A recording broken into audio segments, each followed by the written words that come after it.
Hello everyone, this is 10th class science.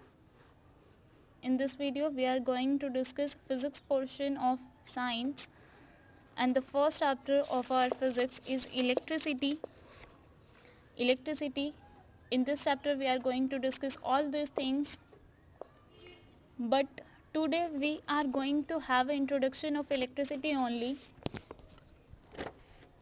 Firstly you should understand that electricity flow ही कब होती है, electricity क्या होती है.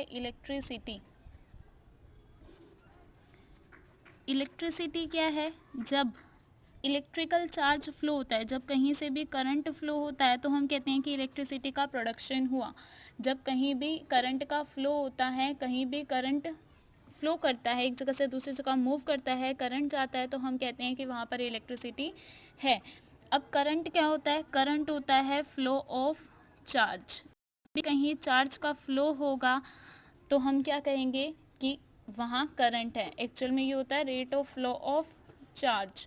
That means flow of charge ही अभी सिंपली समझेंगे. फ्लो ऑफ चार्ज, जब भी चार्ज का फ्लो होगा तो हम कहेंगे कि वहाँ पर करंट प्रोड्यूस हुआ. अब ये फ्लो ऑफ चार्ज कैसे होता है? फर्स्टली आपको फ्लो का मीनिंग समझना होगा कि बहना. फ्लो का मीन्स क्या होता है? बहना. जब कोई चीज़ बहती है, जैसे आप देखिए, हमेशा आप कहीं भी देखते हैं, हमेशा ज़्यादा से कम की तरफ बहाव रहता है. जो चीज़ जहाँ ज़्यादा होगी वो कम की तरफ बहती है, ग्रेविटी के एक्सेप्शन को छोड़ के, क्योंकि ग्रेविटी तो हर चीज़ को ही ले रही है. वहाँ पर भी एक्चुअली ये चीज़ फ्लो करती है. जैसे अगर आप कहीं पर भी पानी जैसे ज़्यादा है कहीं पर भी और कहीं पर कम है, आपने टैप ओपन किया, माना कि यहाँ पर एक टैप है, टैप में से पानी आ रहा है, पानी फर्श है यहाँ पर, तो फर्श पर पानी सीधा गिर रहा है, तो सारा पानी यहीं क्यों नहीं है? सारा पानी फैल क्यों जाता है?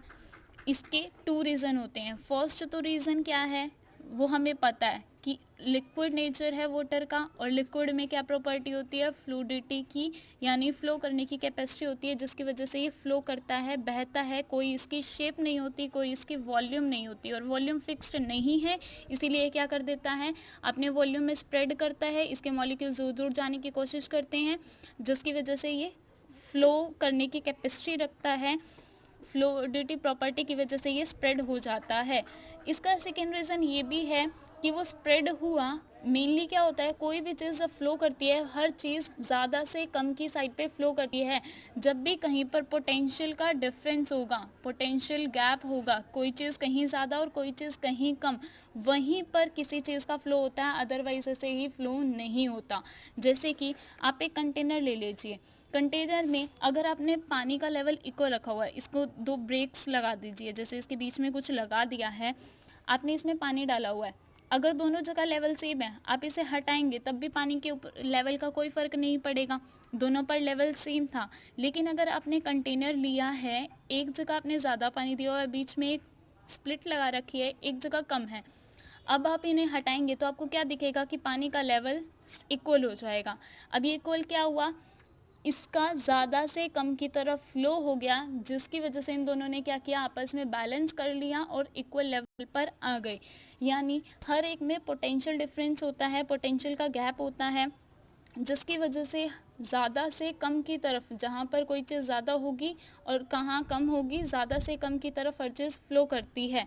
सिमिलरली अब ये चार्ज का फ्लो भी इसी टाइप से होता है. चार्ज का फ्लो किस वजह से होता है? जैसे किसी को भी इलेक्ट्रिसिटी देने के लिए आप क्या करते हैं? सेल का यूज़ करते हैं. सेल या फिर बैटरी. बैटरी क्या होती है? बैटरी होती है कम्बिनेशन ऑफ सेल. जब हम बहुत सारे सेल का सिंबल कुछ इस टाइप से होता है, ये पॉजिटिव चार्ज को दिखाता है, पॉजिटिव पार्ट को दिखाता है, और ये नेगेटिव को दिखाता है. जब सेल बहुत सारे कंबाइन हो जाते हैं, एक cell, next cell, third cell, ऐसे ही बहुत सारे सेल जब कंबाइन हो जाते हैं तो हम कहते हैं कि बैटरी फॉर्म हो गई. सो सेल, बैटरी. स्विच का रिप्रेजेंटेशन होता है इस टाइप से. यहाँ पर स्विच ये की का काम करता है, इसे हम की कहते हैं, दैट मीन स्विच है. अगर अब टू टर्म्स यहाँ पर ये भी आती हैं कि की क्लोज्ड का मीन क्या है, की ओपन का मीन क्या है, स्विच ऑन का मतलब क्या है, और स्विच ऑफ का मीन क्या है. की क्लोज आपने देखा होगा, जहाँ स्विच बोर्ड में आपके होल्स बने होते हैं. की क्लोज का मीनिंग है कि आपने इनके जो ये होल्स हैं उनको क्लोज कर दिया। और क्लोज कब होता है? जब हम इसके अंदर स्विच डाल देते हैं, कोई भी प्लग लगा देते हैं। सो की क्लोज का मीनिंग है कि आपने प्लग लगा दिया, और प्लग लगाने का मतलब है, अभी के लिए आप ये समझना कि हमने क्या कर दिया, उसका सर्किट कंप्लीट कर दिया। जैसे अगर आप स्विच ऑन या स्विच ऑफ करते हैं तो उसकी वजह से हमारी लाइट कैसे ऑन ऑफ हो जाती है? इसका रीज़न क्या होता है?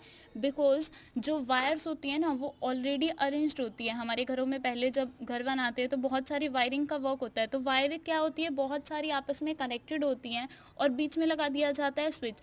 स्विच बोर्ड पर जो हमारा हम ऑन ऑफ करते हैं, उसके पीछे वायर्स लगी होती हैं। जब हम उसे ऑफ करते हैं तो वायर्स जो उसकी है ना, वो आपस में थोड़ा उनके बीच में गैप आ जाता है, वो सर्किट कंप्लीट नहीं होता, वायर्स आपस में कनेक्ट नहीं होती, सर्किट कंप्लीट नहीं होता। लेकिन जैसे ही हम इसे ऑन कर देते हैं, ऑन की पोजीशन पे ये आपस में वायर्स कनेक्ट हो जाती हैं। इनके बीच में जो गैप है, वो चीज़ एक मटेरियल आ जाता है, बीच में एक वायर आ जाती है, एक मटेरियल कह सकते हैं, कंडक्टर आ जाता है, जो कि सर्किट को कंप्लीट कर देता है और करंट का फ्लो होना स्टार्ट हो जाता है, जिसकी वजह से स्विच ऑन करते ही सर्किट कंप्लीट हुआ और इलेक्ट्रिक करंट फ्लो करना स्टार्ट कर दिया और हमारा बल्ब ग्लो कर जाता है। लेकिन स्विच ऑफ की कंडीशन में बिकॉज सर्किट इनकम्प्लीट था, जिसकी वजह से करंट फ्लो नहीं हुआ और हमारा बल्ब ग्लो नहीं किया। की क्लोज का मीनिंग कि आपने क्या कर दिया, की क्लोज यानी आपने स्विच डाल दिया है, सर्किट कंप्लीट कर दिया, यानी की क्लोज का मीनिंग है स्विच ऑन करना। और की ओपन यानी खुला छोड़ा हुआ है, यानी आपने कोई प्लग ही नहीं डाला, सर्किट कंप्लीट नहीं है, दैट मीन्स उसका मीनिंग होता है स्विच ऑफ। सो की ओपन मीन्स होता है स्विच ऑफ एंड की क्लोज मीन होता है स्विच ऑन। अब बैटरी कैसे वर्क करती है? अब की ओपन, इसका मीन है कि ओपन है यानी स्विच ऑफ है, जबकि इस सिंबल का मीन होता है कि आपने स्विच में यहाँ प्लग लगा दिया है, ये की क्लोज्ड है और स्विच ऑन हो चुका है। ओके, स्विच ऑन, तभी इलेक्ट्रिकल सर्किट स्विच ऑन का मीनिंग होता है सर्किट कंप्लीट हो गया, वायर्स आपस में कनेक्ट हो चुकी हैं। अब सर्किट कंप्लीट है, कोई भी चीज़, कोई भी चार्ज आपस में फ्लो कर सकता है किसी भी डायरेक्शन में। अब क्या है, जो हम पोटेंशियल देने के लिए, जैसे बताया चार्ज का फ्लो, किसी भी चीज़ का फ्लो क्यों होता है? जब पोटेंशियल डिफरेंस होता है। सो ये पोटेंशियल डिफरेंस कौन देता है? सेल और बैटरी। सेल के एक साइड पर पोटेंशियल होता है पॉजिटिव, एक पे होता है नेगेटिव, इनके बीच में गैप है, जिसकी वजह से ये क्या करता है, ज़्यादा से कम की तरफ ये लोग फ्लो करते हैं। फर्स्टली जाता है नेगेटिव चार्ज क्या होते हैं? इलेक्ट्रॉन्स फ्लो करते हैं नेगेटिव टू पॉजिटिव, क्योंकि अपोजिट अट्रैक्ट करता है। सो नेगेटिव जाता है पॉजिटिव की डायरेक्शन में, इलेक्ट्रॉन्स का फ्लो होता है इसके अपोजिट डायरेक्शन में, पॉजिटिव से नेगेटिव की तरफ करंट का फ्लो होता है। सो करंट की डायरेक्शन क्या हो गई? Positive to negative. और इलेक्ट्रॉन्स कैसे फ्लो करते हैं? Negative to positive. सो जब भी आपके इलेक्ट्रॉन्स का फ्लो हुआ या फिर आप कह सकते हैं चार्ज का फ्लो हुआ, तो क्या हुआ? करंट वहाँ पर स्टार्ट हो गया, वहाँ करंट प्रोड्यूस हो गया, करंट का फ्लो हो गया। सो इलेक्ट्रिसिटी हम इसी को कहते हैं। So this was a basic introduction of electricity. I hope you all understand this. Thank you very much. Have a nice day.